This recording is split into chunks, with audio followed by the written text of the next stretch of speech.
Sean bienvenidos a Destacados, el podcast donde conversamos con profesionales, emprendedores de éxito acá en Paraguay. Nuestro objetivo es inspirarte a vos que estás asistiendo a alcanzar tu mejor versión, a no desistir de tus sueños. Y justamente nuestro episodio y nuestro podcast es patrocinado por Vigor 360, una línea completa de suplementos americanos que cuentan con registro sanitario de la Dinavisa aquí en Paraguay. Vigor 360 tiene desde multivitamínicos hasta potenciadores de la libido femenina y masculina. Y todos sus productos son hechos a base de extractos naturales, vitaminas y minerales. Como dije, algo muy importante es que cada uno de ellos cuenta con el registro sanitario. Y para conocer más sobre toda la línea de Vigor 360 es súper fácil. En pantalla va a aparecer un código QR que pueden escanear y conocer toda la línea de Vigor 360. El día de hoy, recordando, yo soy Carolina Godoy, faltó mencionar eso. Nuestro invitado de honor hoy es el Dr. Rodrigo Barrios. Él es médico, ginecólogo y obstetra. Él es formado en la FACISA UNE y cuenta con la residencia que realizó en el IPS Central. Él realizó allí su residencia y cuenta con un posgrado también muy importante en climaterio, menopausia y patología del tracto genital inferior. Además de ejercer como especialista, es docente en varias facultades aquí de la zona y, algo importante también, está casado con la doctora Fátima Lin, que también es ginecóloga, y juntos son padres de Lucas Sebastián. Bienvenido, doctor. Un placer tenerte aquí con nosotros y vamos a conocer hoy tu trayectoria y hasta el día de hoy. Muy buenas tardes, gracias por la invitación y el espacio, Carolina. Genial. Doctor, como te estaba comentando, justamente la dinámica aquí de nuestro podcast es siempre conocer la trayectoria de nuestro invitado. Entonces, pasar realmente por cada fase, desde el punto en que descubriste, ¿verdad?, qué es lo que querías hacer de tu vida, hasta llegar a hoy, entender un poco cómo es tu rutina actual, porque como comentábamos, de repente cambió un poco, ¿verdad?, ahora que son padres, y entender un poco esta rutina exhaustiva que llevas como médico, docente también, y también esposo y padre, ¿verdad? Entonces, lo primero que quisiera preguntarte justamente es dónde surge, porque me comentabas que siempre supiste que querías ser médico, pero en algún momento, digamos, específico habrá surgido esa chispa y me gustaría entender un poco eso. Bueno, una vez más, gracias por la invitación y mira, desde pequeño, desde niño, siempre veía las intervenciones quirúrgicas.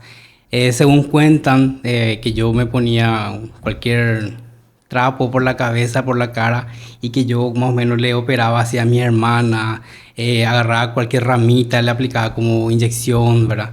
Entonces, no sé, creo que cada uno ya nace con esa idea, por decirlo así. Y también, tengo una tía que ya falleció, que era médica. Entonces, desde niño yo veía que ella hacía su consultorio en su casa y yo la acompañaba, estaba con ella, yo veía las medicaciones, todo. Entonces más o menos siempre me enfoqué y siempre me gustó el área de la salud, ¿verdad? Nunca pensé en otra profesión, la verdad. Te soy sincero, hace poco me preguntaron qué iba a hacer si no eras médico. Y no sé, chef, porque me gusta cocinar, ¿verdad? Entonces a lo mejor eso, ¿verdad? Qué interesante y cómo así con toda seguridad, ¿verdad? Respondes que justamente desde siempre te ves como médico. ¿Y cómo fue tu familia? O sea, desde siempre te apoyaron tus padres. Eso también entender un poco me gustaría, ¿verdad? Sí. ¿Creciste con tus padres? Sí. No sé, yo nací en el 84, cuando eso se llamaba Puerto Presidente Stroessner. Y bueno, soy oriundo acá de la zona, por decir así, ¿verdad? Estudié en el Centro Regional de Educación hasta el nivel básico. En la época era hasta el tercer curso. Y posteriormente me fui al bachillerato técnico en salud en otra institución que es el Colegio Gimnasio del Saber. Y terminé allí, ¿verdad? Siempre tuve el apoyo de mi familia, de mis padres. Siempre me inculcaron, no para que sea médico, sino que que estudiara y que tenga un título. Ese era lo que siempre ellos recalcaban con todos mis hermanos, ¿verdad? Entonces... ¿Cuántos hermanos tenés, doctor? Somos 6 hermanos. Yo soy el número 5.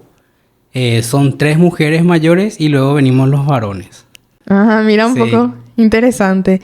¿Y cómo fue el técnico en salud? ¿Fue lo que vos esperabas o de repente, cómo fue tu experiencia? Bueno. Porque hasta ahora lo que yo llegué a escuchar es que de repente la parte así un poco práctica que tienen es como que les serviría así, en algún momento escuché, ¿verdad? Si quieres seguir medicina, justamente en realidad el técnico en salud es como que no tan recomendable porque de repente podría ir un poco más hacia la enfermería o algo por el estilo. Bueno, yo te voy a hablar de un técnico en salud de hace 20 años atrás, donde era todo nuevo. Entonces uno estaba con la ilusión de que el que quería hacer medicina era como que todo el enfoque iba a ser ya netamente médico, ¿verdad? Como que yo siempre entré en el centro regional, tuve que dejarle a todos mis compañeros de una vida, porque desde el preescolar estuve con ellos hasta el básico, entonces cambiarme de colegio y todo eso era por un objetivo más allá del profesionalismo ya, ¿verdad? Entonces, ¿qué pasa con el técnico en salud en esa época? Porque hubieron varios cambios con el tiempo. En esa época había mucho enfoque para licenciatura en enfermería. Primeros auxilios, introducción a la enfermería, anatomía también, pero una anatomía muy básica, ¿verdad? También las horas cátedras de química, de ciencias exactas, debería ser un poco más extendido, por decirlo así. Cosa que en el bachillerato, en el centro regional, sí hacían más enfoques, tenían más horas cátedras y estaban un poquitito más preparados. Cosa que yo me di cuenta cuando ya probé el cursillo para medicina.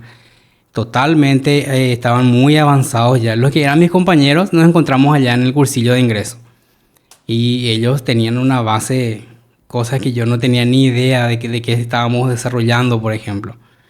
Pero sí tenía ya base en anatomía. Entonces, pero química, matemática, física estaba un poco flojo todavía en ese entonces.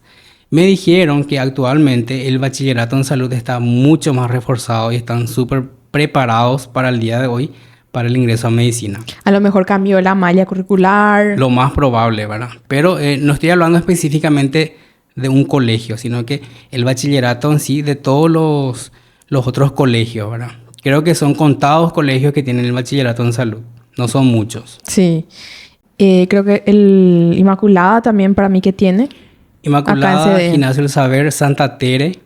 Después en Minga, este colegio de salesianos, creo también. Y de Hernandaria, Sagrados Corazones, creo. Son contados. 5 o 6 colegios son.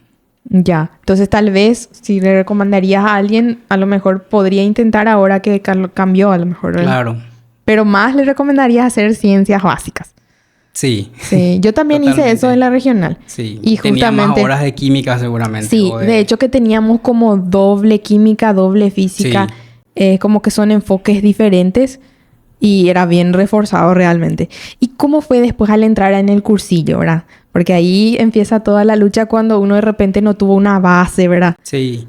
Y mira, uno hace el cursillo de medicina y todo el mundo está entusiasmado con la persona a quien va a aprobar, ¿verdad? La familia, los padres, los hermanos, el vecino, hasta el perro del vecino está entusiasmado, por decirlo así, porque todo el mundo, mira, él va a ser médico, ¿verdad? Sin embargo, es mucha presión también, ¿verdad? ¿Y cómo vos tomabas esa presión? ¿En el buen sentido o realmente te sentías como que...? En el buen sentido, porque era algo que yo quería estudiar. Entonces, no sentía mucha presión por eso. O sea, no te afectaba en sí. No me afectaba, pero sí, como te estaba comentando, yo probé más de una vez. Entonces, cuando yo no ingresé las 2 primeras veces, era una decepción total, ¿verdad? Pero después, gracias a la familia, al apoyo de mi familia que tuve, entonces era una vez más. Una vez más. Literal, la tercera la vencida fue en tu caso. La tercera la vencida, y si es que no ingresás, bueno, vamos a trabajar, vamos a ir al centro. Claro que si es que eso pasaba, iba a trabajar, ¿verdad? Que no me quedaba de otra, porque, como le digo a la gente, yo no nací en cuna de oro.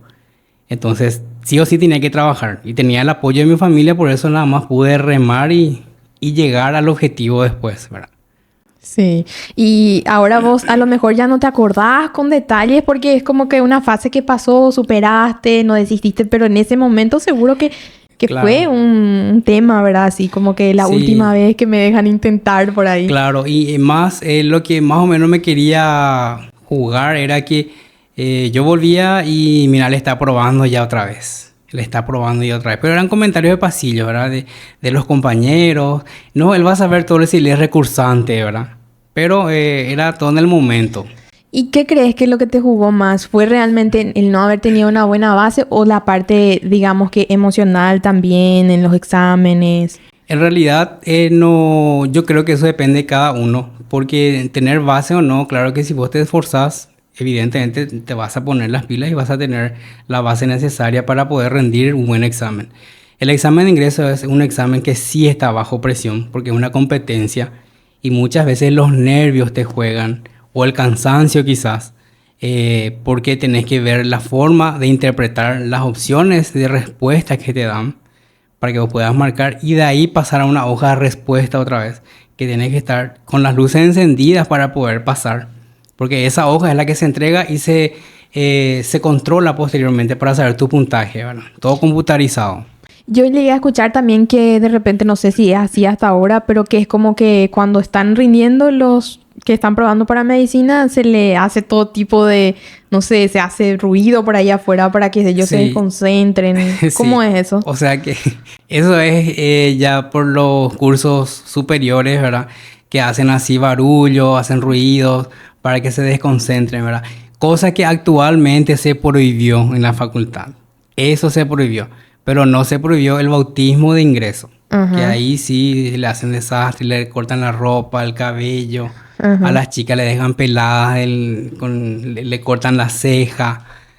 Bueno, si es que no quiere que se la haga, creo que tiene un aporte, ¿verdad? Para que... Tiene que pagar. Sí, Pero creo que después de tanta lucha es como que querés por ahí luego con ese bautismo, sí, ¿verdad? la verdad que sí, tipo de rabia, por ejemplo. Yo, el día de mi autismo, yo quería que, no sé, desastre. Luego me cortaron la ropa, estaba yo totalmente rasurado y así, ¿verdad? Es Sí, una costumbre de la facultad y creo que algunas universidades tienen todavía esa práctica. esa práctica. Y bueno, anteriormente eran más agresivos, eran más difícil, ponían pruebas que tenían que pasar por, no sé si puedo usar la palabra, Ujú. pasar por bosta, pasar por churas, menudencias, ¿verdad? Y creo que eso Se disminuyó se un poquito. disminuyó un poco más. Ahora, como dicen, un poco más chuli hacen ahora. Hacen así con toro mecánico, cosas así, ¿verdad? Que es muy divertido también. Yo veo así por las redes nomás y... Sí, qué simpático.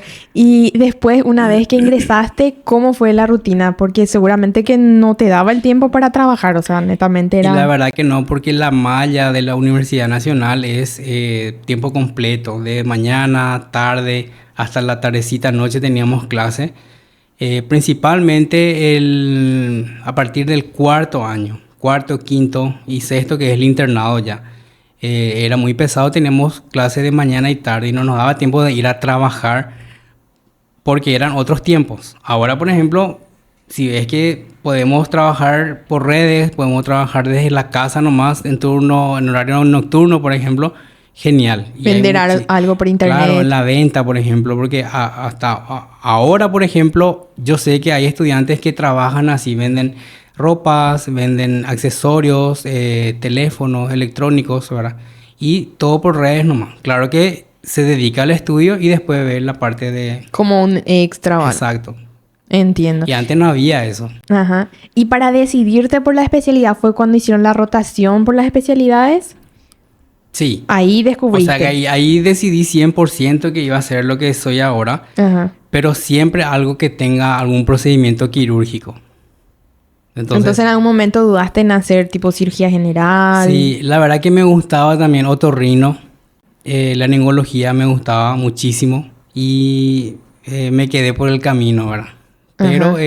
ginecología y obstetricia, como te dije, me brinda consultorio, me brinda procedimiento quirúrgico, me brinda parte de clínica médica de la mujer, Ujú. la parte de fisiología femenina, Entonces, tiene varios aspectos que uno puede abarcar. Es una especialidad muy dinámica. Exacto. Nunca te aburrís. Aparte de las embarazaditas, ¿verdad? Sí, que siempre hay. Que siempre hay, sí. Hablando un paréntesis, ¿crees que ahora va disminuyendo? El otro día creo que vi un reporte que mencionaba que de repente la tasa de natalidad justamente en Paraguay está disminuyendo. O vos ves así tipo normal como hace años atrás las embarazadas y niños. Disminuir como tal no creo, porque todos los días hay nacimientos. Todos los días. Si nosotros sumamos todos los nacimientos de los hospitales de la zona, ya sea sector público o privado, vamos a tener como 10 a 15 nacimientos por día. Por día. Si sumamos los nacimientos de la distrital, de Minga, de Hernandarias, de Franco, del IPS, del privado, vamos a juntar esa cantidad de nacimientos. ¿Y vos tenés una cuenta de los partos o cesáreas que ya realizaste hasta ahora? Perdí la cuenta. Desde la residencia, yo ingresé a la residencia médica en el 2012 y el residente de primer año tiene la obligación de hacer todos los partos vaginales. Y tal es así que nosotros empezamos en marzo y para el mes de septiembre, octubre yo ya tenía ya como 350 partos. Gracias. Y bueno, y si voy a sumar eso hasta hoy, creo que perdí la cuenta. Sí, es mucho. Hace poquito le encontré a una paciente mía y me dice, mira a tu hija, porque nació conmigo ahora, mira a tu hija y tiene 12 años. Y yo me quedé, dije, ¿cómo pasa el tiempo, verdad? Sí. Y la nena 12 años y a mí me sorprendió, ¿verdad? Yo hasta hoy pienso que la que nació conmigo va a tener 3 o 4 añitos. Y no, ya Sí. tiene 12 años. Qué Y eso. loco. Y realmente, una vez que decidiste, ya te fuiste, tipo, finalizaste tu sexto año y al año siguiente ya estabas en Asunción. Sí, terminé el último año de la facultad, que es la rotación del internado, que se conoce, y es en donde se recorren las áreas médicas, las médicas base de la especialidad. Clínica médica, pediatría, ginecología, cirugía. ¿Cuál fue la que menos te gustó? La que menos me gustó fue pediatría. ¿En serio? Sí. ¿Por qué? Pero no es porque no me gustan los niños, sino que no me gustó pediatría. Ni en el quinto año, donde dábamos la parte teórica. El manejo de un recién nacido, de un niño, es demasiado difícil. No sé, a lo mejor los colegas pediatras que me van a escuchar van a decir, ay, ¿qué es lo que dice, verdad? Pero no, yo sentía que pediatría no era lo mío. Porque ¿Son diferentes los procedimientos, los protocolos que se tienen con los niños que con los adultos? ¿O sí, cómo sería? En realidad es clínica médica del niño. Ujú. O sea que hay niños intubados, con catéteres, con tubos de drenaje. Entonces eso a mí me impactaba mucho, ver a un niño, a un recién nacido de 22 días que estaba intubado, por ejemplo. O que estaba con un tubo de drenaje, que estaba séptico, estaba en la terapia. Entonces Era muy fuerte. yo dije, esto no. Prefiero verle nomás a un adulto que esté en este estado que verle a un niño ahora. Ah, sí, Así. sí, sí. Entiendo. Y allí en la residencia, porque hace años atrás, evidentemente, era mucho peor de lo que es ahora, me terminé imagino. el internado y ya el año siguiente, ya con la gran mayoría de mis compañeros, rendimos el examen de CONAREM, Sí. que es de las residencias médicas, ¿verdad? Me fue muy bien. Me dio para elegir en el Hospital Central de Asunción y nos fuimos ahí. Varios de mis compañeros que rendimos esa época, casi la mitad nos fuimos todos para Asunción. Ujú. Esparcido en clínica médica, en imágenes, en cirugía. Y allí en IPS Central, ¿qué tal? Y La bueno, experiencia, el trato. yo por ejemplo jamás en mi vida pisé el Hospital Central. Nunca me fui. O sea que siempre conocía no por las redes cuando eso, pero sí por los canales, siempre los problemas que había en la central. Y me fui con mi compañero que hizo ginecología también conmigo. Y es como que nos encontramos en un palacio, en un laberinto lleno de gente, inmenso, es enorme el hospital. Y muchas cosas no conocíamos todavía, ¿verdad? Y medio que nos perdíamos todavía. Y la residencia era demasiado exigente, ¿verdad?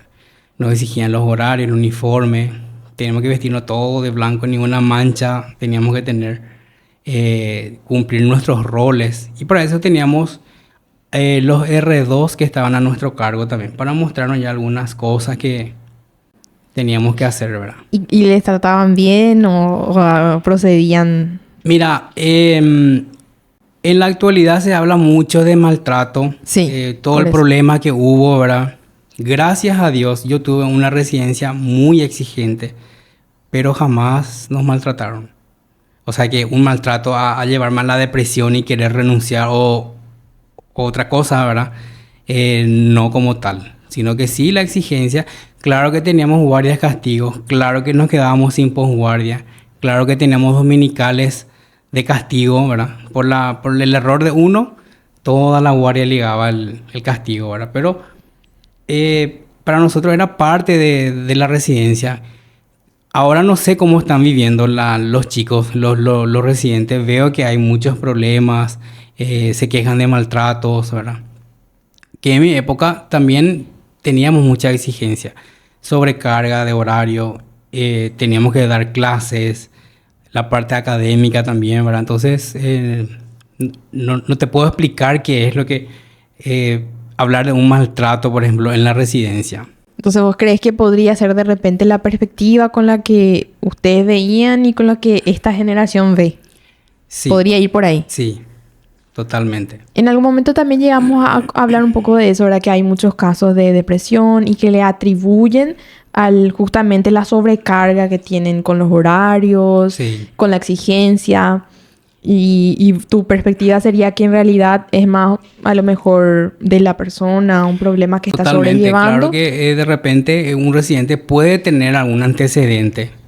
Puede ser un residente que esté con alguna medicación o estar con un tratamiento específico, ¿verdad? Y eso son como detonantes muchas veces. La sobrecarga, las guardias, las guardias cada 2 días. No dormís bien, claro que eso te puede llevar a otras situaciones, ¿verdad? Porque son detonantes. Ese término que utilizas es interesante, como detonante realmente, pero no Sí. como la causa en sí. Como causa muy difícil decirte, sí, por eso es lo que están haciendo. No, es porque alguien viene arrastrando algo, ¿verdad? Un antecedente o una complicación, una situación, ya sea familiar, personal, en pareja. Durante tus 4 años de residencia, ¿hubo algún caso de alguna persona que llegó al extremo de autoeliminarse o algo por el estilo? En mi época de residencia, no. No. También podríamos, digamos que así, calculando fríamente, que concluir de que puede tratarse también de la generación, ¿verdad? Que tanto se habla de generación de cristal, de repente sea un término que les ofende a algunos, pero Sí. es como de repente hoy en día se le está categorizando, ¿verdad? Puede. Porque es como que definitivamente cada época es diferente, ¿verdad? Y a lo mejor no estamos tan preparados Sí. como para afrontar cosas más Y difíciles. justamente lo que decís, ¿verdad? Hay chicos que en la facultad misma ya están consumiendo algunos medicamentos controlados por alteración del sueño o por crisis de ansiedad. Entonces, yo creo que por ahí van las cosas para que tengan después un factor detonante posteriormente, ¿verdad? Ujú. Y algo que comentábamos también en el detrás de cámara, el tema de la práctica de actividad física. Antes, en tu época, no era común que hagan un espacio para eso y ahora ves que de repente los jóvenes que están en la residencia o estudiando la carrera en sí, le dan más importancia a eso. Sí, eso veo muchísimo, que la mayoría de los estudiantes, de los pacientes, ahora tienen como una rutina hacer las actividades físicas, que es totalmente valedero, por decirlo así, para cualquier tipo de actividades, ya sea para el tratamiento de alguna patología, porque eso ayuda, atenúa una situación. Entonces yo veo que el día de hoy en cada esquina hay centros o cadenas de gimnasio y siempre está lleno, ¿verdad? Entonces eso es algo positivo porque anteriormente, hace 15, 20 años atrás, no había muchas cadenas de gimnasio. Había un saloncito y había como pocas personas, ¿verdad? La demanda de ese local también era claro, poca. entonces es eso lo que vemos nosotros en la actualidad, y también los médicos tenemos que someternos también a hacer actividad física, porque si no va a hacer, hace esto, y el médico no, es un sedentario, por ejemplo. Sí, hacer lo que yo te digo, no lo que yo hago. Exacto. Entonces, eso también ayuda bastante y sirve como incentivo a muchas pacientes. Muchas digo porque yo estoy en el área de ginecología y yo le incentivo a las pacientes que hagan actividades físicas. Más aún si una paciente que viene y me dice quiero usar un anticonceptivo. Y si le voy a dar hormona, tiene que hacer actividad física. ¿Qué pasa en este caso si no practica las actividades físicas? Pasa que hay, si vamos a hablar de anticonceptivos, ¿verdad? Hay miles de tipos de anticonceptivos. Están los anticonceptivos orales y los inyectables hormonales. Y muchas veces eso contiene niveles de estrógenos. Y bien sabemos que el estrógeno deriva del colesterol. Si nosotros hacemos una sobrecarga de estrógeno en una paciente y no hace actividad física, no cuida su alimentación, entonces una paciente que es candidata a que tenga complicaciones cardiovasculares posteriormente, ¿verdad? Entonces hay que hablarle de que haga una actividad física, ya sea leve y que vaya progresivamente evolucionando después para que no tenga ningún tipo de complicaciones. Qué interesante. Y volviendo ahora a tu trayectoria. Son 4 años, ¿verdad? Y luego vos elegís a volver a Ciudad del Este. Claro. La residencia médica son 4 años. Son 2 años de obstetricia y 2 años de ginecología. Ah, están como que separados, por decir así. En el Instituto Central donde yo estuve, se dividen o sea, son 2 servicios distintos. 2 años de obstetricia, solamente todo lo que es la parte de embarazos, ¿verdad? Embarazo de alto riesgo, partos, cesáreas. Y el sector de ginecología es netamente ginecología. Problemas ginecológicos, hormonales, disturbios de hormonas, patologías neoplásicas, cáncer de ovario, cáncer de cuello uterino, cáncer de endometrio, el manejo, todo eso es como una clínica médica de la mujer. Y ahí no entra embarazo. Sí, y ahí es donde te diste cuenta que eso era lo que más te gustaba. Y la verdad que me gusta muchísimo el sector ginecológico, me gustan los procedimientos quirúrgicos, las histerectomías, tanto abdominal como vaginal, el manejo de un cáncer, por ejemplo, de origen ginecológico. Me gustó bastante, me gustó muchísimo. Pero como te dije detrás de cámara, la obstetricia es lo que al ginecólogo le da mucho trabajo. El volumen de trabajo. Así es, porque siempre tenemos embarazadas. Pero esto con certeza va a ir cambiando un poquito también. A lo mejor va a ir aumentando que justamente vos, por ejemplo, estás trabajando tu marketing de contenidos, ¿verdad? Entonces le vas concienciando a la gente la parte del climaterio, menopausia, otras patologías, ¿verdad? Y tengo certeza de que cada vez van a acudir más y más a vos. Sí. Claro que no es algo instantáneo, ¿verdad? No es que hoy subís un video explicando sobre cuáles son las señales de una menopausia precoz. Sí. Y que ya te van a llover. Pero es justamente un trabajo a medio largo plazo que si vos seguís así, sin dudas vas a muy pronto, no que ya no seas ahora un referente, sino que a través de las redes se te va a conocer más y más como referente. Claro. Eso, por ejemplo, hablamos mucho en marketing, ¿verdad? El hecho de que de repente justamente no solo ser autoridad en un tema, sino que autoridad en el sentido de que te reconozcan como alguien que definitivamente tiene mucho conocimiento, es una referencia en algo. No es solo ser, vos puedes tener en tu caso excelente justamente formación académica. Te recibiste en la UNE, después tu residencia médica hiciste en IPS Central, o sea, no es cualquier cosa. Después tu posgrado otra vez. Pero si eso no plasmas en las redes, tal vez tus colegas y de a poco te van conociendo, pero lo que hablábamos también, no estando en las redes, prácticamente para la gente no, porque te buscan, quieren ver cómo es el doctor Rodrigo que veo que atiende en el San José. Quiero escucharle, quiero ver cómo explica y ahí yo veo tu contenido y siento esa confianza. No, realmente esto que él pone en su bio, claro que es algo inconsciente, tipo especialista en climaterio y menopausia, y yo veo tu explicación y me convenzo y cada vez más de que sos el ideal para esa especialidad. Y eso es muy interesante lo que decís, ¿verdad? volumen actualmente y tal vez siempre va a ser así. A lo mejor se va a mantener en un 60%, siempre va a ser Claro, embarazada. sí. Pero ese otro porcentaje puede ir aumentando y va a ir aumentando cada vez más. Totalmente. Con ese trabajo de concienciación que estás haciendo. Es muy interesante. Así mismo es. Y, a ver, volviendo un poco, justamente allí en la residencia le conoces a la doctora Fátima. No le conocías acá porque ella también es de Ciudad del Este. No fueron compañeros en la carrera. Yo le conocí a ella en el hospital central, en la residencia médica. Ella era R2 ya, yo era R1. Ah, Ella tiene un año mayor en la residencia. sí. Y bueno, y le conocí allá, pero no es que le encontré y ya... No nos fue amor a flechamos, primera no. vista. Un año después, ¿verdad? Y hablando, nos hicimos muy amigos. Y ahí ella me comentó que sus padres viven en En Franco. área 5. Y ahí empezamos a hablar, ¿verdad? Y ahí hicimos una muy buena amistad. Y después empezamos ya A una a relación. una relación, ¿verdad? Sí. Y qué genial, comprueba una vez más la teoría de que los médicos muchas veces acaban con médicos Y otra vez. gracias a Dios, ¿verdad? Porque, bueno, digo gracias a Dios porque también está en el ámbito de ginecología y obstetricia. Entonces, nos complementamos nosotros en la vida actual, ¿verdad? Trabajamos juntos, somos como un equipo. Entonces, muchas veces inclusive, vamos a suponer, yo tengo clase hoy de un tema de trabajo de parto.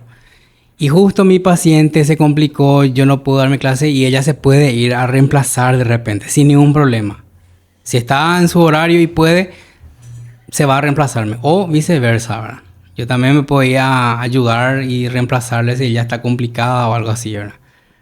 O sea que son un equipo total. Sí, por ejemplo, tengo también colegas que se casaron con pediatras, con cirujanos, ¿verdad? Y claro que se entienden, pero no se complementan tal en la parte profesional porque tienen otros roles, ¿verdad? Pero sí van a entender el tema de las guardias, de la sobrecarga de pacientes, de horarios, eso sí, ¿verdad? Sí. Qué interesante. Y estando allá, vos de repente pensabas así en tu carrera, ¿no llegaste a pensar en algún momento en quedarte por Asunción No. para ejercer? ¿Siempre pensaste en volver? Siempre la idea era terminar y volver. Entonces yo ya hablé con Fátima. Yo me casé de R4. Ya estábamos casados y yo le dije, tenemos que volver a Ciudad del Este. Y ella, antes ya de la residencia, ya vivía en Asunción. Es como que ella ya vivía con sus abuelos. Y ella medio que no quería venir hacia acá. Claro, porque ella no estudió acá en la Ella carrera de estudió grado. allá. Ella estudió en Asunción. En la Católica de De Asunción. Asunción. O sea, que cheta ella. Sí. Y entonces yo le propuse eso, medio que no quería venir. Y después dijo, vamos a intentar, vamos a ver qué tal. Y desde que vinimos, ya no se quiso ir. Se adaptó muy bien acá. Tenía un rubro ella del ministerio y tuvo que renunciar y vino acá. Ya estamos instalados aquí. Sí, y nunca pensaron ir al extranjero o algo por el estilo, para algún posgrado. Mira, si es que yo tenía la posibilidad de irme al Brasil, me iba a preparar pero ahora ya yo creo que ya estoy muy insertado en la zona. Me dicen los colegas, rendí sí que puedes trabajar en FOS, pero... Tendrías que rendir el revalida. Sí. Entonces me dice rendí, vas a pasar de una. Pero después digo, no, después si no paso, no. Pero era una opción hace algunos años atrás. Pero ahora ya me quedé con la cabeza fría. Ya estoy acá. Sí, y justamente con este tema de las redes, sí o sí los de FOS tranquilamente vienen nomás también. Sí. Así como nosotros nos vamos Sí, allí. buscando alternativas, ¿verdad? También, Totalmente, totalmente. O sea, creo que esa es una gran ventaja que tenemos de estar en la frontera. O sea, Sí. así como de acá nos vamos allá, es totalmente posible que vengan también. Por ejemplo, en el caso de, no, yo me quiero ir con este especialista que habla mucho del tema de la menopausia, yo estoy con este Sí. tema y quiero irme con él, ¿verdad? Cuando son así cosas bien puntuales, yo creo que recurrimos a especialistas más específicos otra vez, ¿verdad? Claro. Porque es amplia, ginecología es amplia y vos te especializaste en esto, ¿verdad? ¿Y esa especialidad dónde la realizaste? La subespecialidad de climaterio y menopausia hice en la Universidad Nacional de Caguazú, la UNCA. La UNCA. Ya cuando estaba terminando la residencia, ya hice rápido ese posgrado. Y terminé ese y después hice el de tracto genital inferior. Y hablando del consultorio en sí, ¿cuáles son así como las dudas más frecuentes que tienen las pacientes? Como por ejemplo del tema hormonal que estábamos comentando. Sí. Y hay varios grupos de pacientes que vienen a las consultas. Las pacientes perimenopáusicas y las pacientes menopáusicas. Refieren disminución de líbido, refieren sangrados alternados, irregulares, dolor en bajo vientre. Si hablamos del tema de la pérdida de la libido, por ejemplo, que Sí. eso, si yo te hago esa pregunta, ¿qué puede causar? Me imagino que es muy amplio, ¿verdad? Miles de causas, pero está relacionado con la perimenopausia, en donde hay un desbalance de hormona de cada paciente, y eso conlleva a que justamente el tema de síntesis de testosterona, producción de estrógeno está un poco más alterado, por decirlo así, y esta paciente tiene fluctuaciones. Hay días que está bien, hay días que está mal, hay días que está irritable. Entonces, y más todavía cuando está en una edad ya, pasando los 45 años de edad, está sensible. Entonces, una paciente candidata a hacer un dosaje hormonal, un estudio complejo, y también evaluar una ecografía transvaginal y ver los tamaños de los ovarios, si no están atróficos, ver el útero, el endometrio, qué tal, ¿verdad?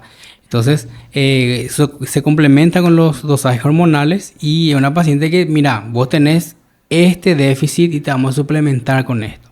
Y en el caso de las jóvenes, por ejemplo, llega a presentarse también casos de que mismo aún no teniendo 45 Sí, tengan... hay pacientes, por ejemplo, que tienen 30 años de edad y tienen sofocos, no duermen bien, no menstruan de forma regular, no tienen líbido. Entonces, evidentemente, una paciente que, si es que no tiene un antecedente quirúrgico de que le sacaron los 2 ovarios, porque puede ser una menopausia quirúrgica precoz también, por A o B motivo, entonces es una paciente que yo le tengo que hacer una terapia de hormonas. Pero para hacer terapia de hormonas no se le hace a cualquiera. Tengo que estudiar específicamente glándula mamaria, endometrio, porque si yo doy hormonas, yo puedo hacer como un crecimiento de un tejido o una hiperplasia y generar después un proceso neoplásico. No sé si me entiendes. Sí, hablando yo le doy con más nomás- ejemplos comunes porque Si es lo yo que te vamos doy a nomás asistir después. hormonas, estrógeno, Sí. estrógeno. Yo puedo estimular el endometrio y producir un cáncer. O la glándula mamaria. Mucho estrógeno te estoy dando para tu disminución de líbido o tu irritabilidad, pero te estoy haciendo un nódulo mamario que puede hacer una hiperplasia, crecimiento de células y malignizarse después, ¿verdad? Entonces, la que se hace terapia de hormonas es una paciente que tiene que tener controles seriados de mamografía, ecografía mamaria. Si tiene útero, es hacer ecografías transvaginales. Y si hay un pequeño crecimiento más de lo normal, suspendo la terapia de hormonas. Ujú. ¿Y cuáles son las hormonas así más importantes para nosotras las mujeres para tener, por ejemplo, como lo que mencionaba, un estado de ánimo equilibrado, Sí. para tener una salud en buen estado? Claro, y evidentemente los niveles de estrógeno y de progesterona tienen que estar en rango para que una paciente tenga su ciclo normal. Porque bien saben que el ciclo femenino se divide en 2 mitades y en el día 14, es decir, de 28 días, y en el día 14 ocurre la ovulación. Fenómeno de ovulación en donde hay algunos cambios hemodinámicos, hormonales de la paciente, y esa ovulación ayuda a que la paciente tenga líbido justamente para que se quede embarazada en la segunda mitad del ciclo. Entonces, la paciente que no está ovulando, la paciente que no está liberando su óvulo, la paciente que no está sangrando normal, es una paciente que va a estar trastornada, va a estar irritable, no va a tener líbido. ¿Y quiénes son esas pacientes? Son las pacientes que van a ir acumulando esa ovulación, o tener ovulaciones retrasadas. Son las pacientes que van a generar posteriormente el síndrome de ovario poliquístico. Ah, y eso se Entonces, debe a por como eso- que van acumulando esos... Claro, entonces esta paciente no va a tener un ciclo normal, no va a sangrar todos los meses. Mira, viene a la consulta y me dice, doctor, yo sangro cada 3 meses, cada 6 meses, algunas meses hace un año que yo no sangro, no estoy embarazada. Y evidentemente, ¿verdad? Que está totalmente con un desorden hormonal y tenemos que hacer los dosajes de testosterona, porque testosterona es una hormona masculina, pero también las mujeres eso producen, porque a partir de la testosterona hay síntesis y liberación de estrógenos. O sea, que para que los estrógenos estén bien, la testosterona... tenemos que tener también en un rango normal. ¿Cuál sería ese rango Y nosotros hablamos de testosterona normal en mujeres. en mujeres? En mujeres nosotros consideramos 200 como algo normal, ¿sí? Menos que eso nosotros tenemos que ir estudiándole a esa paciente y ver si le podemos hacer niveles de testosterona o ya sea en la forma de presentación, lo que sea, y controlarle seriadamente y hasta que se normalice y luego hacer su pedido o su dosaje de estrógeno, ¿verdad? El estrógeno tiene sus días de pedir. No es que yo te doy una orden de estrógeno y te vas a hacer mañana. Yo tengo que saber tu ciclo menstrual. Y si vos sos una paciente que hace 6 meses no está sangrando, no voy a saber tu ciclo. Entonces tenemos que simular una menstruación artificial, por decir así. Para la que tiene SOP, por ejemplo. Claro. Entonces a esa paciente yo le tengo que dar anticonceptivos con estrógeno y progesterona combinados para que en el día que sangre yo diga, hoy es tu día 1 del ciclo entonces. Entonces yo ahí voy a tener un parámetro para decir, tu estrógeno te vas a pedir del día 2 al día 5 del ciclo, tu progesterona en el día 21 del ciclo, para saber si hubo una ovulación. Si vos tenés niveles normales de progesterona, quiere decir que vos estás ovulando bien. Si tu progesterona está por el piso, no estás ovulando. Y probablemente estés haciendo quistes en el ovario. Porque se va acumulando allí. Claro, por decirlo así, y entonces se queda ya después como una paciente con síndrome de ovario poliquístico. ¿Por qué síndrome? Porque es un conjunto de signos y síntomas, ¿verdad? Ajá. Lo que dijimos, sobrepeso, acné por la piel, el rostro, hirsutismo, presencia de pelos, bigote, barba, irregularidad en el ciclo y también ya le lleva a una infertilidad posteriormente, ¿verdad? Porque no está ovulando. Sí, entiendo. ¿Y dónde entra el tema del sobrepeso ahí para las que tienen el síndrome de ovario poliquístico? Sí, y el sobrepeso es uno de los factores más importantes en todas las patologías habidas y por haber. De todo lo que me preguntes, el sobrepeso y la obesidad juegan en contra en todo, ¿verdad? Las pacientes con alteraciones de hormonas, nosotros podemos tener que las que tienen sobrepeso u obesidad, dijimos que el estrógeno deriva de la testosterona y que la testosterona deriva del colesterol, ¿sí? Entonces, yo voy a poder tener niveles altos de estrógeno, pero tenemos que saber que el estrógeno se subdivide otra vez. No sé, eso es una clase muy larga otra vez, porque está el estrógeno, está el estradiol, la estriona y el estriol. Entonces la paciente obesa tiene exceso de tejido graso periférico. Entonces el organismo trata de compensar eso y degrada mucho y libera muchísimos niveles de estrógeno, pero no es el estradiol. La forma más útil del estrógeno en la mujer es el estradiol. Y la paciente obesa libera mucha estriona o estriol, que no tienen mucha funcionalidad hormonal, por decirlo así, porque son ya hormonas ya de desecho, por decir. No sé si me entiendes. Sí, entiendo. Entonces, la paciente con sobrepeso, obesidad, tiene niveles altos de estrógeno, pero tiene estrona o estriol. Y eso no tiene ninguna función en la mujer. Entonces, eso conlleva, el organismo está tratando de compensar ese déficit hormonal. Entonces, eso es lo que hay que mejorar en estas pacientes. Y una vez que empiezan a bajar de peso, eso se va a ir liberando y va a disminuir sus niveles de metabolitos del estrógeno, ¿verdad? Entonces, lo que se requiere es que liberen estradiol. Entonces, ese estradiol vamos a tener cuando tenemos niveles normales de testosterona en una paciente sin obesidad. Y la mayoría, por lo que entiendo así, es que teniendo SOP, muchas tienen sobrepeso u obesidad. Claro. Y volviendo otra vez al tejido graso periférico, estos metabolitos, estrona y estriol, favorecen, por ejemplo, a los infartos, a los problemas coronarios, ¿verdad? Entonces, no serían estrógenos malos, por decirlo así. Entonces, nosotros necesitamos estrógenos buenos, como está el colesterol bueno, el colesterol malo. Entonces, así también nosotros nos manejamos para que esto tenga una repercusión y una mejoría en cada paciente. ¿Y se podría decir que les cuesta más entonces a las que tienen SOP el tema de la pérdida de peso? Sí. Como que tienen tendencia a acumular justamente más. Exacto, porque hacen también, aparte de eso, dijimos que hay una alteración metabólica y es hormonal también, porque estas pacientes ya hacen como resistencia a la insulina.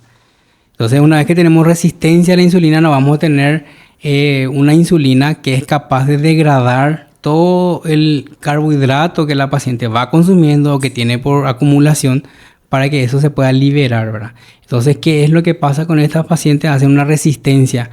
Se están resistiendo al efecto de la insulina.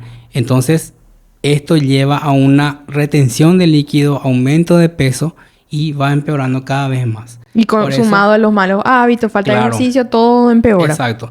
Por eso a esta paciente le tengo que pedir dosajes de insulina, tengo que pedirle glicemia glicosilada, tengo que pedirle sus niveles de estrógeno, sus niveles incluso tengo que estudiar perfil tiroideo para ver cómo está ese metabolismo también, ¿verdad? Entonces, siempre digo que la paciente con SOP, síndrome ovario poliquístico, es una paciente que tenemos que tener un manejo multidisciplinario, principalmente con endocrinología. Entonces, nosotros nos vamos controlando mutuamente así. Ya consultó con la endocrino, ahora viene contigo la parte de hormonas sexuales y viceversa. Qué interesante.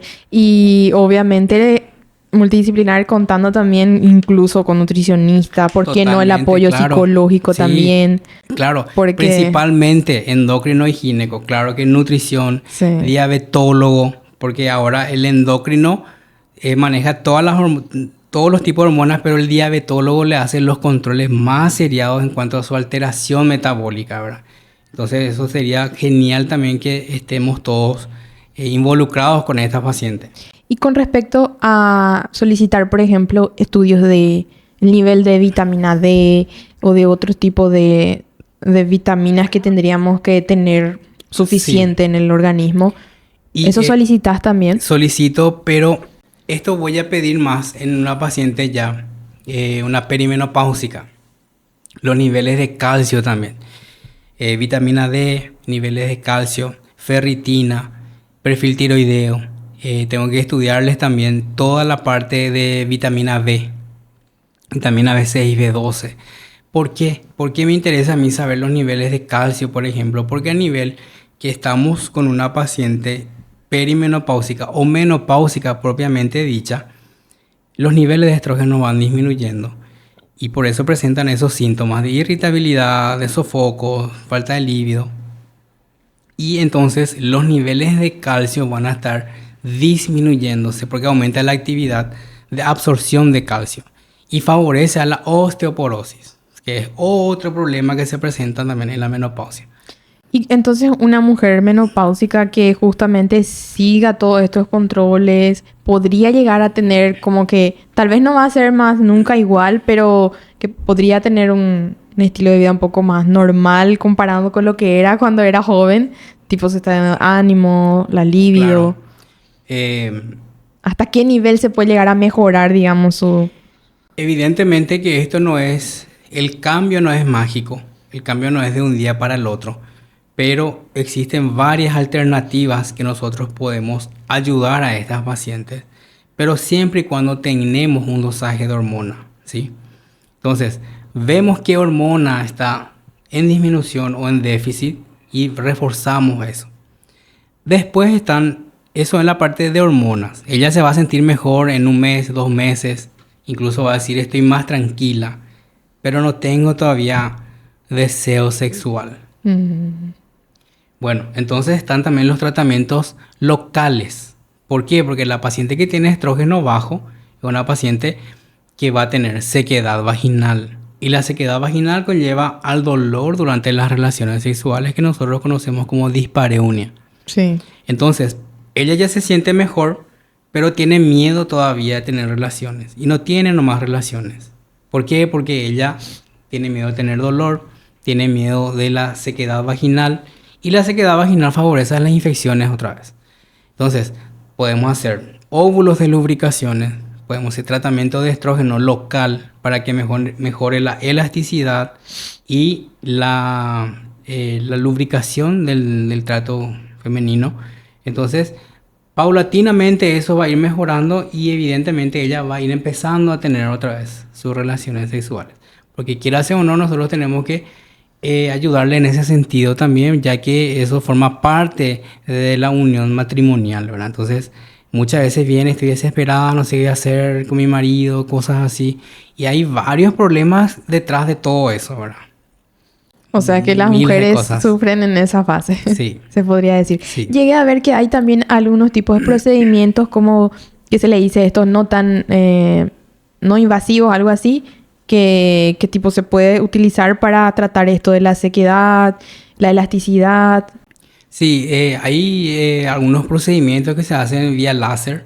Sí, eso creo Por que ya. ejemplo, que ayuda, por ejemplo, la sequedad vaginal, ayuda a mejorar el epitelio vaginal. Entonces, posterior a eso, hay una mejoría en la elasticidad. Ujú. Pero siempre tenemos que complementar eso con algún estudio, con un tratamiento hormonal local. O sea, no es solamente tipo esa parte No. con el láser y ya solucionó. No. Porque Hacer lubricaciones y hacer una buena higiene de la zona íntima, ¿verdad? con respecto a cirugías estéticas por ejemplo, de la vulva, de los labios, ese tipo de cirugías también vos realizás estéticas. En realidad, O eso tendría que hacer un cirujano plástico. no necesariamente. También suelo realizar, solamente que no doy un enfoque a eso, ¿verdad? Porque no soy cirujano plástico, pero sí hay algunas situaciones en las que sí hacemos resección del labio menor, por ejemplo, donde hay una hipertrofia. Y es una resección nada más. E incluso se puede hacer... Es algo simple para vos como médico. Sí, se puede realizar en quirófano y tiene una muy buena evolución en 24 horas, ¿verdad? Ujú. Claro que eso se complementa ya. Hay que hacer radiofrecuencia, hay que hacer después láser y cosas así para que se retraiga rápido el tejido y que posteriormente quede como la paciente estaba deseando, ¿verdad? Porque Que quieras o no, es una cirugía plástica. ya corresponde a esa área. Sí. Entiendo. Entonces no me enfoco mucho en ese, pero ya ayudé, ya he visto varias veces, entonces Sí, es posible. Y ahora, volviendo un poquito a la parte de que estábamos viendo tu trayectoria, cuando vuelven junto con la doctora Fátima, empiezan a ejercer dónde, desde que llegaste ya empezaste a enseñar también. ¿Cómo fue esa fase de y nosotros post-residencia? llegamos a Ciudad del Este ya como especialistas, ¿verdad? En el 2016. Y era tipo, ¿qué vamos a hacer ahora? ¿Dónde nos vamos? Y tuvimos nosotros, nos abrieron las puertas desde entonces la gente del Sanatorio de San José, que le agradecemos todos los días, ¿verdad? Empezamos a tener pocas pacientes y también fuimos haciéndonos que nos conozcan, ¿verdad? Y en medio de eso también ya yo presenté mis papeles en una universidad privada y ya me llamaron luego ya, enseguida. Pero para enseñar una materia que no era mi especialidad, pero es una materia que se da en el tercer año de la facultad, que es anatomía patológica. Y yo le dije a Fátima en ese entonces, mira, es lo que tenemos y voy a tener que enseñar, voy a tener que hacer las clases, vamos a tener que ver esto, ¿verdad? Y me fue súper bien, porque son materias que yo ya di y me recordaba muchísimo. Y entonces me desenvolví muy bien. Ahí empecé yo con la docencia. Y después ya empezaron los grupos de prácticas en los hospitales. Entonces ahí fui creciendo como docente también, ¿verdad? Ujú. Y cuando dijiste, nos empezamos a hacer conocer? ¿En esa época ya activaste tus redes? ¿O No. cómo fue para ustedes No, hacerse para conocer? nada. ¿A qué te referís con eso? Y hacernos conocer de que estamos todos los días en el consultorio. Tipo, y con los colegas, hablar con ellos, presentarnos, ¿verdad? Y así fue y ganamos territorio, ¿verdad? El tema de las redes comenzó a ver poquito después de la pandemia, 2022, por ahí.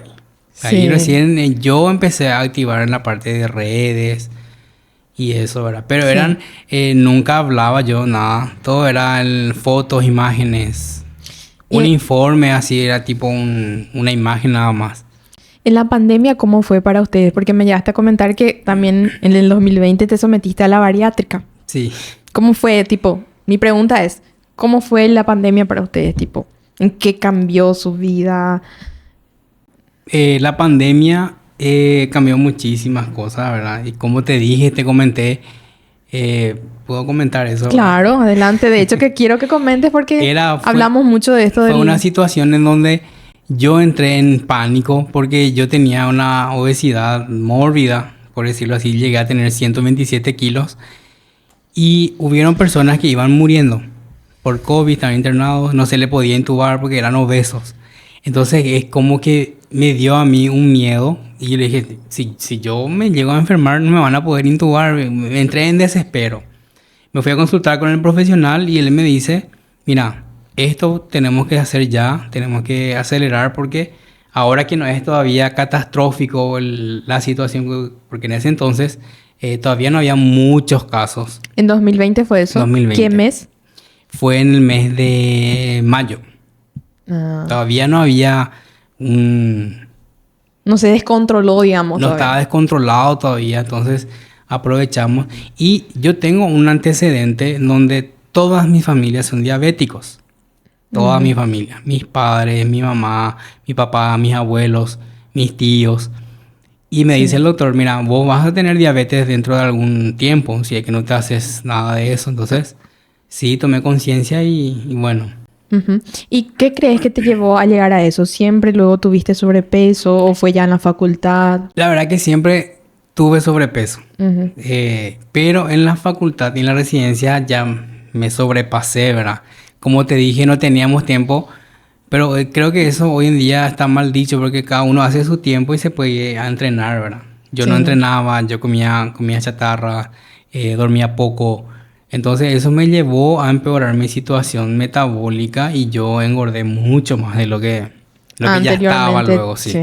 Y entonces ya no estaba yo bajando de peso como tal y llegó esto, me fui a consultar Pero el caso, el quick de la situación de por qué me operé, no es por la pandemia también, sino que yo ya venía con ideas de hacerme una cirugía radical para bajar de peso. ¿Intentaste otras formas de bajar de peso? De formas. Dieta, ejercicio, entre comillas, pastillas. Hasta me cosí la lengua y todo con una malla que llegó de moda, una malla que se colocaba en la lengua y no podías masticar nada. Solamente era una dieta líquida. No te puedo creer. Sí, bajé 10 kilos con eso, pero casi me morí, ¿verdad? Ese es el famoso ¿a qué costo? Una malla. Sí, es una malla. Es una malla parecida a esa red. Es una red. En serio. Me trato de imaginar así. Sí. Y cada vez que Fátima, mi señora, se recuerda, ella sí me manda al Congo, ¿verdad? Porque fue tan agresivo como fue. Porque ella vio cómo me hicieron. ¿Pero cómo se coloca eso? Y por encima de la lengua se coloca anestesia y te dan puntos con hilos. Y se fija ahí la malla. No podés ni hablar bien. ¿Ustedes ya habían escuchado eso? Malla supralingual se llama. Averiguan un poco. En el 2013 me hice. 2014. O sea, no es que vos, me voy a hacer la bariátrica porque no, ya sufrías con eso. Pasa que todavía no te dije todo. Mis padres fallecieron. Mi papá y mi mamá. Por complicaciones de diabetes. Pero antes, no en la pandemia. No en la pandemia. Mi mamá falleció en el 2017. Y mi papá ya mucho antes cuando yo estaba en el colegio. Entonces, y era por complicaciones de diabetes. Sí. Entonces, eso me tenía... pasó lo de mamá y me tenía eso en la cabeza que yo cualquier momento también voy a tener una complicación, ¿verdad? Entonces, y se exacerbó nomás con el tema de la pandemia, donde sí ya me fui desesperado junto al doctor. Ajá. Y le mando un saludo al doctor Lo también, que gracias a él... ¿Quién es el médico? El doctor Marcelo Lo, en colaboración con el doctor Vázquez, Norberto Vázquez. Y ellos procedieron con tu... Sí. Y el doctor Lo fue el que me dijo, no piense mal porque fue crudo conmigo. Te puedes morir mañana, te puedes morir en una semana. Y ahí fue para mí... Me decidí totalmente, tuve el apoyo de mi señora y ya me operé. Sin comentarle a nadie porque tenían todo miedo, sí, no que la pandemia, no que ahora están prohibidas las cirugías, todo así. Pero gracias a Dios fue una cirugía exitosa. Sí, y hay más de una opción de la bariátrica. ¿Cuál es la que vos te hiciste? ¿Cómo funciona? Ahora ya hay más opciones porque anteriormente hablar de bariátrica incluía hacer una manga gástrica y sacar parte de lo que es el estómago, ¿verdad? Que se llama el bypass gástrico. Sí. Y yo me hice eso, el bypass. Haciendo la manga gástrica reduce uno de los bordes del estómago y evidentemente que eso si la persona no se cuida en algunos años después puede ganar otra vez los pesos que ya perdió porque hay una sobredistensión otra vez del estómago. ¿Y el que vos te hiciste? Es el bypass. No hay estómago que pueda crecer más. Porque me sacaron gran porcentaje del estómago, entonces no tengo mucho estómago. Por eso te comenté hace rato que si yo me sobrepaso con una comida o algo así, ya tengo malestar, sudoración, no hablo, estoy pálido, entonces es porque tengo ganas de vomitar. Ajá. Entonces... Pero para llegar a esa bariátrica, no es que... Porque vos tenías 127, ¿verdad? Sí. Y llegaste a proceder a perder por lo menos algunos kilos. Sí, porque el cirujano me dice tenés que bajar un poco de peso, por lo menos para que no tengas complicaciones durante el acto quirúrgico, me dice. Entonces me dice bajar 10 kilos. 10 kilos en 15 días para mí era... No, ¿verdad? Yo bajaba 10 kilos en 2 años por ahí. Entonces bajé, me puse las pilas y bajé 6, 7 kilos. Y ahí me sometí ya a la cirugía. Y después, cuando terminás, ¿cómo es? Porque obviamente no podés empezar a comer sólidos, Todo líquido. ¿Cuánto tiempo de dieta líquida? 1 semana y media. Y después se fue ya agregando blanda, tipo puré, en porciones pequeñas. ¿Y cómo es? Tipo, porque evidentemente porque tu estómago ya se redujo, no era un hambre cuando... Te digo, los primeros días después de la cirugía, no era un hambre físico... Pero no tenías como deseos, claro, digamos, que tenía. Mira, te cuento. Era psicológico, hasta ¿verdad? Hoy día yo tengo antojo de comer un brownie, hamburguesa. Yo tengo porque yo no me operé de la cabeza. En serio. Yo todo el tiempo estoy con antojo. Yo le digo a mi señora, hoy quiero comer milanesa con puré de papa. Pero yo no como la milanesa grande. Yo como la mitad nomás. Porque acá está el problema. Sí, entonces... El que es obeso muchas veces es por la ansiedad que tiene. Por ejemplo, yo antes mi costumbre era mirar la heladera. No, pero es cierto. Mirar la heladera. ¿Qué hay? ¿Qué hay para comer? Yo ni teniendo hambre.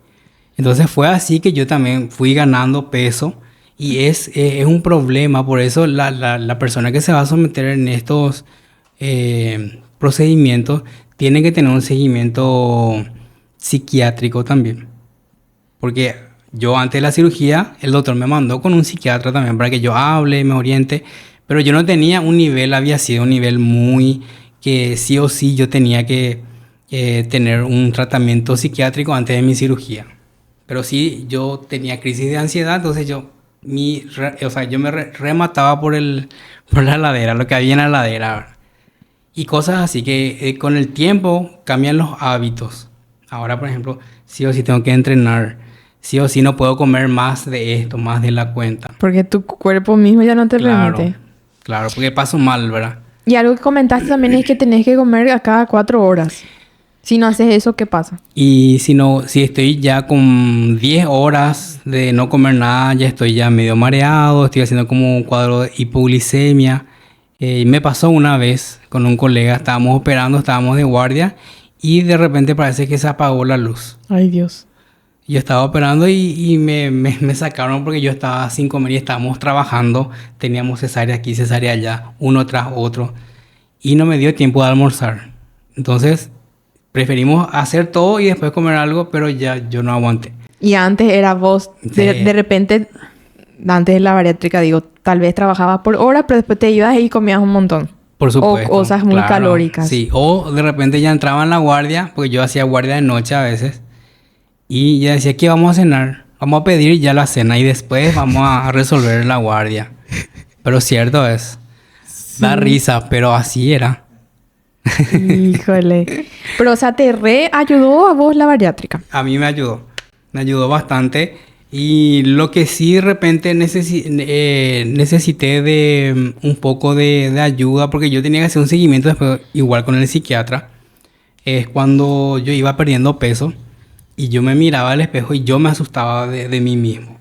¿Por qué? Porque veía una persona muy flaca ya. Y no era yo ese, ¿verdad? Yo me miraba y cada vez yo me veía más flaco. ¿Por qué? Porque yo perdí peso bruscamente. Yo bajé como casi 52 kilos en un periodo de 8 meses. Y desde ahí llegué a mi peso ideal. Claro que tengo variaciones de 1 o 2 kilos y bajo. 1 o 2. ¿Cuál sería tu peso ideal por tu altura? Y yo, por ejemplo, anteriormente yo estaba en una clasificación de obesidad. Y ahora me mantengo en un peso normal. Y yo tengo un peso de 77 kilos. Ese es lo que, por mi estatura, porque no soy alto ahora. Entonces, ese es el peso ideal para mí. Claro que a veces llego a 80, 81 y bajo otra vez. Que el doctor me dijo que eso es normal. Que voy a tener variaciones, pero no de 10, 20 kilos, sino quiere decir que estoy ganando otra vez peso.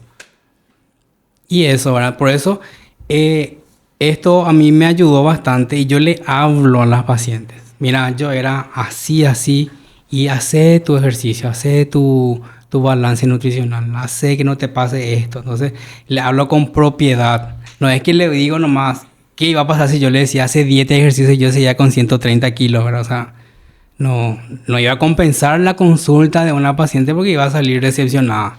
El doctor me mandó a hacer esto, dieta, pero él es, ¿verdad? Sí, me imagino. Y además de esta bariátrica y todo, ¿también en algún momento consumiste algún tipo de suplementación también? Sí, claro que sí, hasta ahora. ¿Qué tipo de suplementos consumís?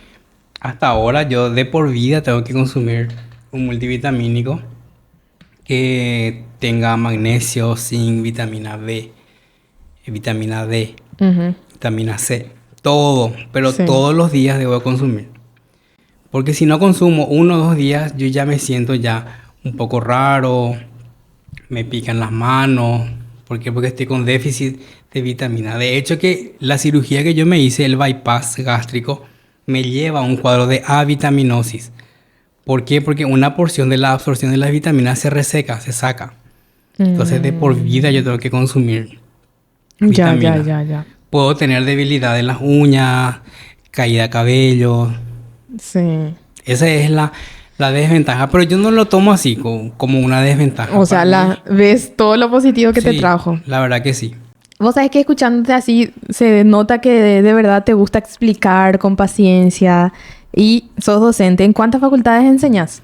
Actualmente estoy enseñando en 3 universidades. La Nacional y 2 privadas. 2 privadas. Ya. Sí. ¿Y qué tal? ¿Cómo ves a los alumnos? ¿Es diferente los de la Nacional? Claro que vos fuiste un alumno de la Nacional, tal vez vas a querer defender más. Claro. Pero siempre digo, para no hacer diferencia, ¿verdad? Que eso depende de cada alumno. No depende de la universidad. Si un alumno quiere sobresalir, va a sobresalir solo.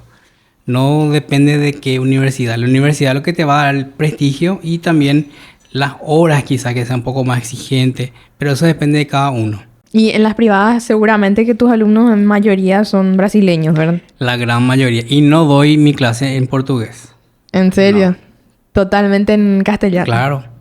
Ahora, si me preguntan y yo ahí le respondo en portugués, ¿verdad? Pero no. Sí. No, mi clase en sí no doy en portugués. Ya. Yo creo que la verdad que nunca ni intenté luego. Está bien. A lo mejor me va a dar un poco más de dificultad pronunciar algunas palabras en portugués. Pero está bien eso, que ellos se adapten, ¿verdad? O sea, ya, Sí, claro. ya tienen la ventaja de poder hacer medicina a un Sí. costo mucho menor de lo que es en su país, ¿verdad? Entonces, Así mismo es. que se esfuercen un poquito, ¿verdad? Sí. Y a ver, un poco quería preguntarte también de la parte de tu rutina, justamente, ¿verdad? Que hoy en día, ¿cómo es tu día? O sea, evidentemente, prácticamente te dividís en 1000 pedazos, ¿verdad? Porque tenés tu consultorio, Sí, y la verdad enseñás. que mi rutina es muy cargada. Porque empiezo luego los lunes ya haciendo guardias en el hospital de IPS. Tengo guardias 12 horas de día y de noche estoy en la casa, ¿verdad? Eso es lo que agradezco, que por las noches no estoy haciendo guardias, pero trabajo durante todo el día. Los martes estoy en el consultorio de mañana y tarde. Y los miércoles estoy de guardia otra vez. Los jueves tengo clase y Pero tus guardias son de día. de día son. Los jueves tengo clase, consultorio y los viernes tengo guardia. Y Y los sábados tengo consultorio otra vez hasta el mediodía. Y ahí empieza mi descanso de fin de semana. ¿Por qué te digo entre comillas? Porque de repente tengo pacientes que entran en trabajo de parto o están con molestia y tengo que ir a asistir en el privado, ¿verdad? Claro. O me llaman o me dicen esto me pasa y estoy ahí. No, es que fin de y yo ya viajo o ya me desligo de todo. Estoy ahí pendiente por Sí. cualquier eventualidad.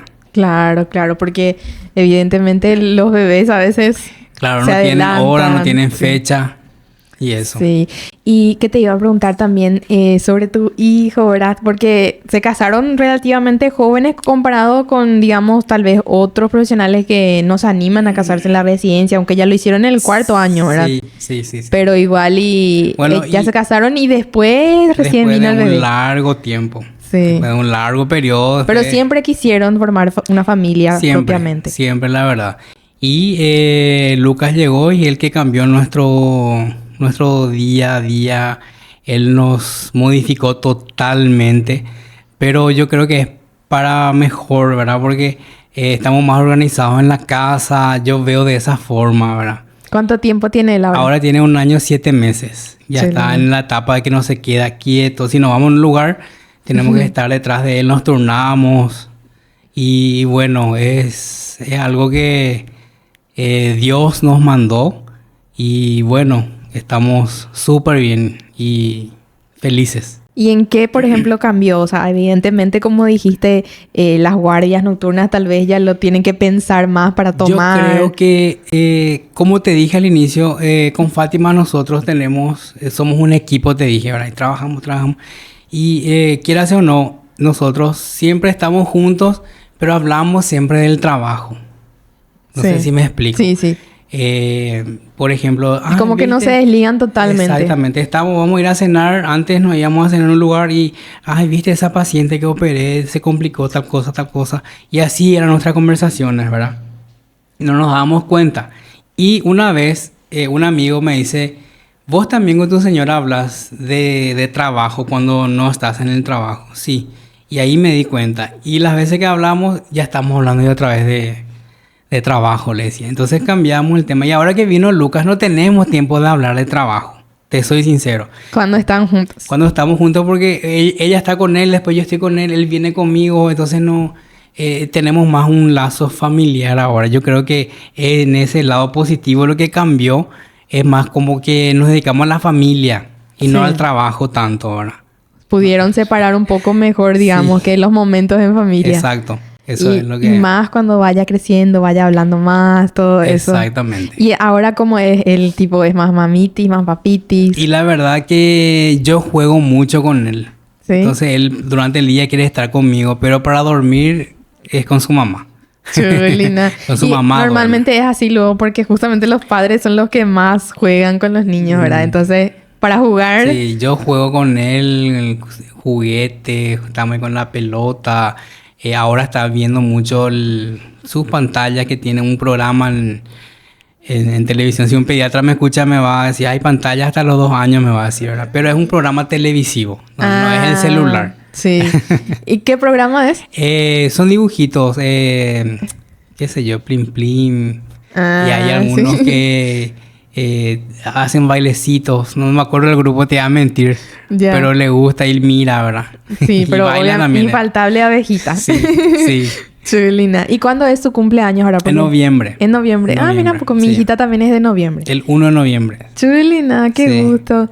Dice que las personas que nacen en un día 1 son tipo muy líderes, porque justamente el número 1 es el más fuerte. ¿En serio? Sí, Mira un poco. significa que va a tener una personalidad bien marcada. Y así parece. ¿En serio? Sí. Ya se le nota ya, por más que es pequeñita. Sí. Qué gusto. Yo ni me estoy dando cuenta de cuánto tiempo ya estamos. Ah, qué genial. Tu reloj está ahí, debería estar aquí para que yo pueda ver, para manejar mejor. Bueno, doctor, primeramente te quiero agradecer muchísimo por haberte prestado. Un gusto realmente conocer más sobre tu trayectoria. De hecho, que habría más cosas que entrar en detalle. Claro. Que sin duda va a quedar para una próxima con mucho gusto. Y antes de cerrar, justamente, quisiéramos, desde Destacados y con el apoyo de nuestro patrocinador Vigor 360, obsequiarte. Y menciono aquí que fue una coincidencia. Vos comentaste que necesitas luego un multivitamínico, ¿verdad? Sí. Y porque yo pensé a la hora, porque son 10 suplementos, ¿verdad? Yo calculé. Pensé, no sabía esta necesidad tuya, sino que más bien pensé, bueno, le vamos a obsequiar uno para él y uno para la doctora Fátima. Y pensamos justamente en el multivitamínico. Entonces aquí el Women's, que es el multivitamínico femenino para tu esposa. Y el Men's, que justito está hacia tu lado, si puedes agarrar, para vos, ¿verdad?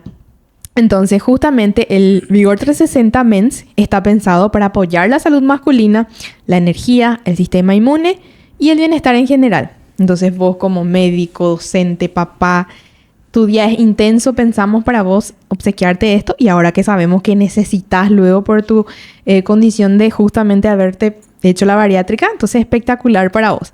Y obviamente para tu esposa también, que el Women's es el multivitamínico femenino que le va a ayudar en las distintas etapas, sabes muy bien, el equilibrio hormonal, la energía, la protección antioxidante y eso, ¿verdad? Entonces esperamos que ambos puedan integrarlo a su rutina como un complemento de su cuidado. Y a los que están viendo el episodio, les recuerdo que para conocer más sobre la línea completa de 10 suplementos de Vigor 360, ingresan en el código QR y van a poder conocer. Una vez más, entonces, doctor, muchísimas gracias. Muchísimas gracias a ustedes por el espacio, por el obsequio también. Me viene súper bien. Y gracias. Cualquier cosita o quieren aclarar alguna duda, algo. Y si dispongo de tiempo, no hay ningún problema en venir a hacer una parte 2. Genial. Muchísimas gracias y sin duda esa parte 2 muy probablemente va a surgir. Gracias. Muchísimas gracias.